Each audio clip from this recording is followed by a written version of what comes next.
울산 공장의 거대한 기계 소리가 멈춘 것은 단순히 미국 시장의 압박 때문만은 아니며 우리 사회의 뿌리 깊은 갈등이 임계점에 도달했음을 의미합니다. 지난 10년이라는 황금 같은 변화의 시간을 우리는 혁신이 아닌 파업과 협상, 테이블에서의 소모적인 논쟁으로 모두 허비해버렸다는 사실이 가장 뼈아픈 현실입니다. 대한민국 제조업의 자부심이자 세계 3위 완성차 그룹으로 우뚝 선 현대자동차가 지금 한국이 아닌 미국 조지아의 황무지에 수십조 원을 쏟아붓고 있습니다. 많은 이들은 정부가 무능하고 기업이 나라를 버렸다고 비난하지만 과연 이것이 기업만의 잘못인지 아니면 우리 내부의 경직성이 만든 필연적 결과인지 따져봐야 합니다. 노동조합이 지키고자 했던 것은 분명 자신들의 소중한 일자리였겠지만 그 투쟁의 방식이 오히려 일자리를 해외로 밀어내는 역설적인 기폭제가 되어버린 것은 아닐까요? 2025년 9월 3일 새벽의 차가운 공기 속에서 세계 최대 규모를 자랑하던 울산 공장의 조립 라인이 7년 만에 멈춰서며 불길한 징조를 보였습니다. 거대한 프레스 기계가 침묵하고 수천 명의 노동자가 현장을 떠난 이 광경은 단순히 생산 차질을 넘어 한국 제조업의 미래에 대한 거대한 의문을 던졌습니다. 평균 연봉이 1억 원에 달하고 신입 사원조차 킹산직이라 칭송받는 이 꿈의 직장에서 왜 그들은 다시 한번 투쟁의 깃발을 높이 들어올린 것일까요? 정년 보장과 차량 구매 할인, 그리고 막대한 연금 혜택까지 대한민국 최고 수준의 대우를 받으면서도 그들이 만족하지 못하고 거리로 나선 진짜 이유를 알아야 합니다. 이미 580만 원의 성과급과 수십 주의 주식을 손에 쥐었음에도 불구하고 기본급 인상을 위해 공장을 멈추는 행위는 국민들에게 귀족 노조의 탐욕으로 비춰집니다. 하지만 우리가 던져야 할 본질적인 질문은 노조가 진심으로 현대차의 100년 대계를 걱정하고 있는지 아니면 현재의 기득권을 수호하는 것에만 매몰되어 있는지에 대한 것입니다. 오늘 이 시간에는 연봉 1억 원의 생산직 노조가 글로벌 기업 현대차를 어떻게 흔들고 있는지, 그리고 이들의 선택이 우리 경제에 어떤 파장을 몰고 올지 분석합니다. 2025년 9월 3일 울산 공장 앞에는 조합원 42명이 모여 파업 찬성을 외쳤고 역대 최고인 90.9%의 찬성률로 투쟁의 서막을 알렸습니다. 이들이 받는 대우를 살펴보면 평균 연봉 약 1억 원 수준으로 알려져 있으며 이는 대한민국 노동자 중 상위권에 속하는 매우 높은 수준의 보상입니다.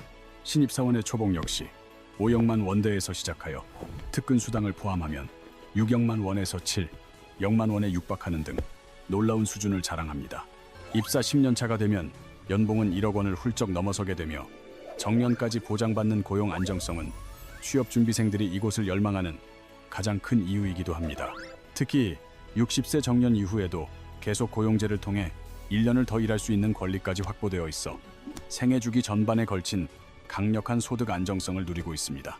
퇴직금 규모 또한 상당하며 현대자동차 구매 시 30% 할인 혜택과 재래시장 상품권 등 다양한 복지 혜택이 단체 협약에 의해 철저히 보장되어 있습니다.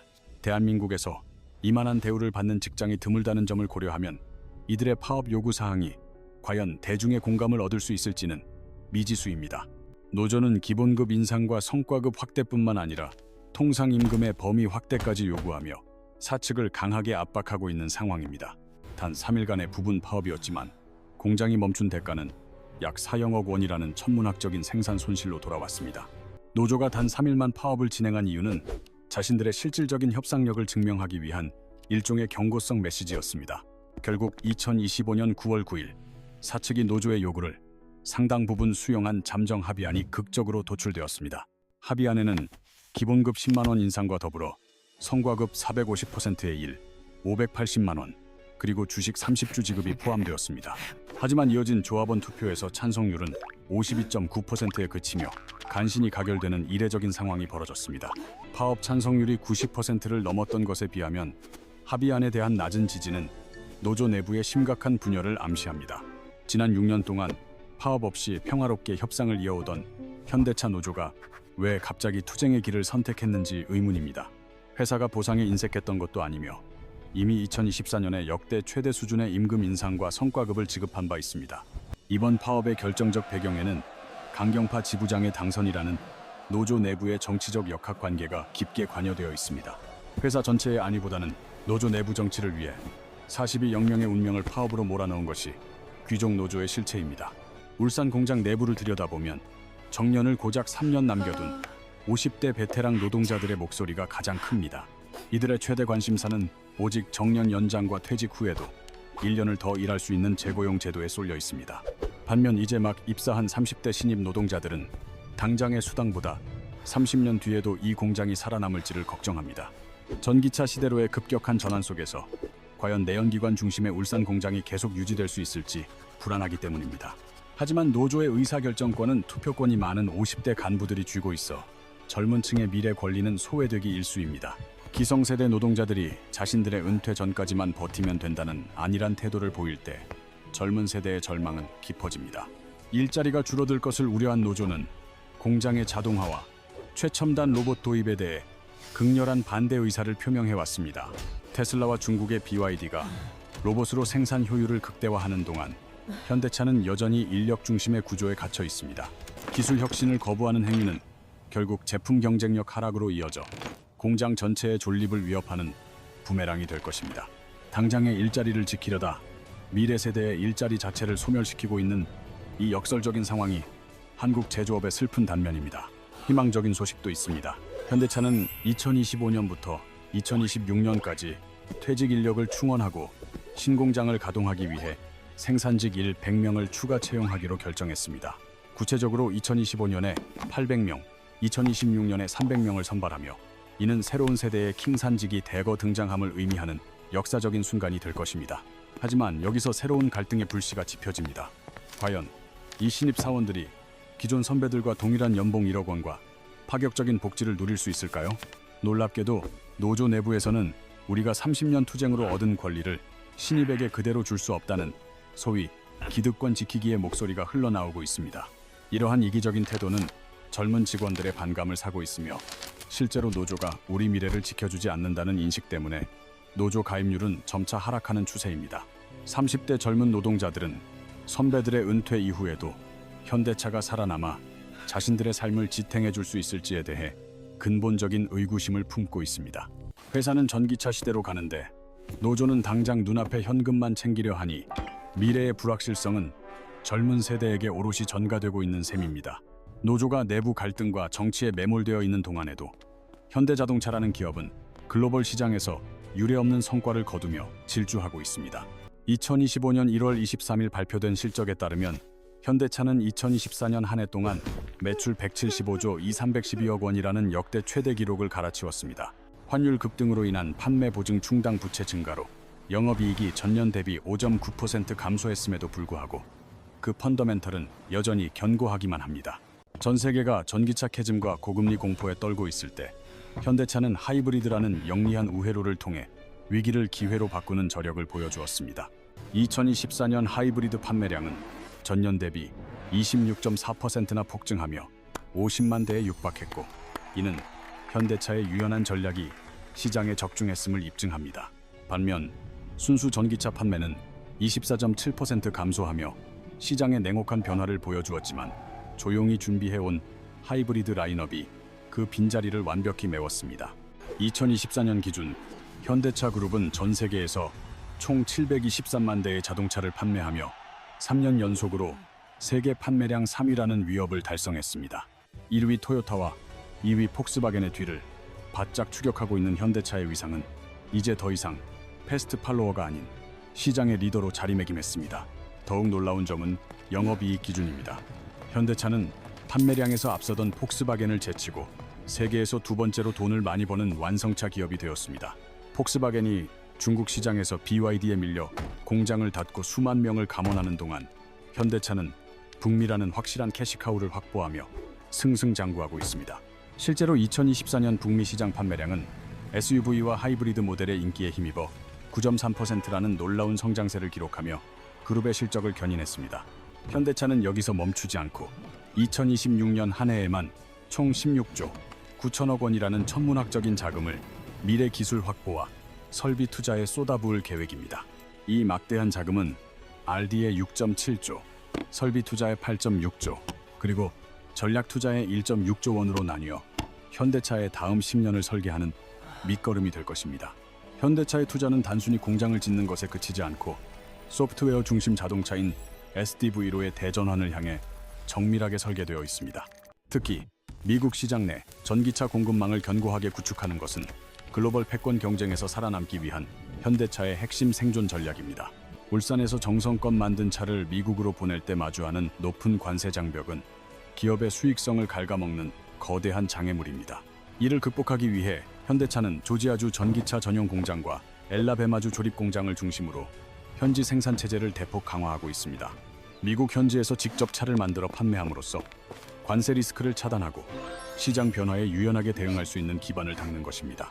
하지만 노조는 해외 공장 증설이 국내 일자리를 빼앗는 행위라며 강력히 반대해왔고, 이는 경영진에게 커다란 압박이 되었습니다. 그럼에도 불구하고 현대차가 해외 투자를 밀어붙이는 이유는 글로벌 시장을 잃는 순간 현대차라는 기업의 존립 자체가 위태로워지기 때문입니다. 현대차는 2026년 도매 판매 목표를 417만 대로 설정하고 매출 성장률 3-4%를 달성하겠다는 구체적인 청사진을 제시했습니다. 영업이익률은 7-8% 수준으로 보수적으로 잡았는데, 이는 2026년에 몰려올 거시 경제의 불확실성을 반영한 신중한 판단입니다. 미국의 관세 정책 변화와 환율 변동성, 그리고 전기차 수요 정체라는 삼중고가 현대차의 앞날에 짙은 안개를 드리우고 있습니다. 이러한 위기 상황 속에서도 현대차는 전기차 캐즘을 하이브리드 모델로 돌파하며 위기를 기회로 바꾸는 영리한 행보를 이어가고 있습니다. 현지 공장을 통한 관세 돌파와 북미 및 유럽 시장에 대한 집중적인 공략은 글로벌 3위 기업으로서의 자존심을 지키는 길입니다. 회사가 이토록 치열하게 미래 생존을 위해 몸부림치는 동안 노조는 여전히 임금 인상과 기득권 수호라는 과거의 문법에 갇혀 있습니다. 기본급 10만 원을 더 받는 것보다 중요한 것은 10년 뒤에도 우리가 이 공장에서 안전하게 일할 수 있는 환경을 만드는 것입니다. 이제 우리는 선택의 갈림길에 서 있습니다. 파업의 함성이 잦아든 울산 공장의 생산 라인은 다시 돌아가고 있지만 긴장감은 여전합니다. 앞으로의 5년이 현대차와 노조의 운명을 결정지을 골든타임이며, 여기서 어떤 선택을 하느냐에 따라 미래는 극명하게 갈릴 것입니다. 만약 노조가 전향적으로 태도를 바꾸어 회사의 자동화 전략을 수용하고 기술 혁신에 동참한다면 새로운 희망의 시나리오가 열릴 것입니다. 회사는 자동화로 남는 인력을 재교육하여 미래 모빌리티 부서로 배치하고, 노조는 이를 믿고 협력하는 상생의 모델이 절실합니다. 이러한 협력이 이루어진다면 울산의 전기차 신공장은 연간 20만 대를 생산하며 전 세계 전기차 시장의 메카로 우뚝 설 수 있습니다. 결국 노조원들은 안정적인 일자리를 보장받고 회사의 성장에 따른 성과급 상승이라는 두 마리 토끼를 모두 잡게 될 것입니다. 만약 노조가 여전히 강경한 투쟁만을 고집하며 시대의 흐름을 거부한다면 우리는 한국 제조업의 공동화라는 가장 비극적인 시나리오를 마주하게 될 것입니다. 회사는 높은 인건비와 경직된 노사 관계를 피해 생산 기지를 베트남이나 인도 등 해외 공장으로 빠르게 이전하며 탈출구를 찾을 가능성이 큽니다. 그렇게 되면 울산 공장에서 담당하던 주력 생산 물량의 상당 부분이 해외로 빠져나가게 되며, 이는 국내 공장의 가동률 저하로 직결될 것입니다.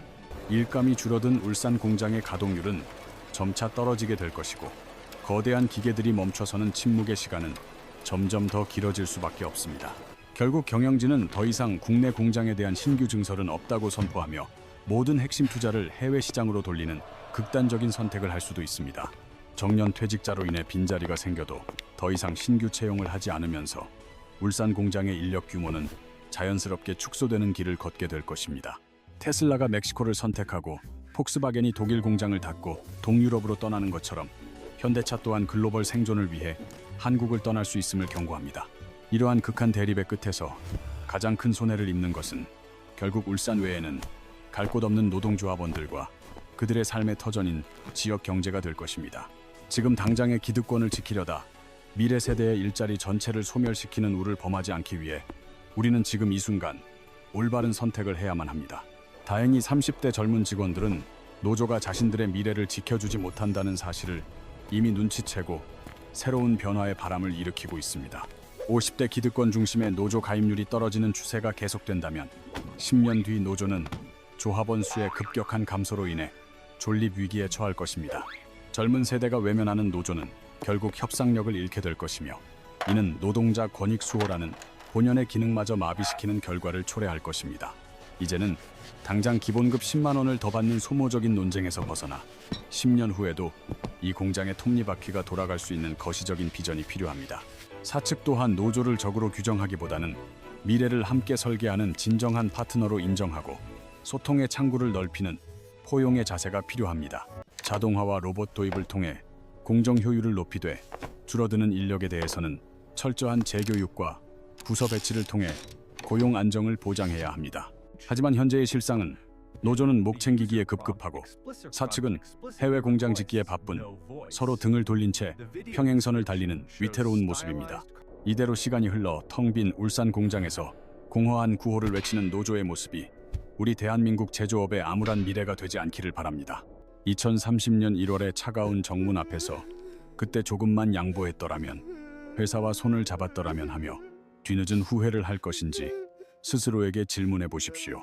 아니면 기술 혁신을 수용하고 상생의 길을 선택한 덕분에 활기차게 돌아가는 현장에서 안도하며 미래를 노래할 것인지 선택은 여러분의 몫입니다. 연봉 1억의 귀족 노조도 글로벌 3위 현대차도 과거의 망령에서 벗어나 미래를 향해 함께 움직일 때만 우리의 일터는 지켜질 것입니다.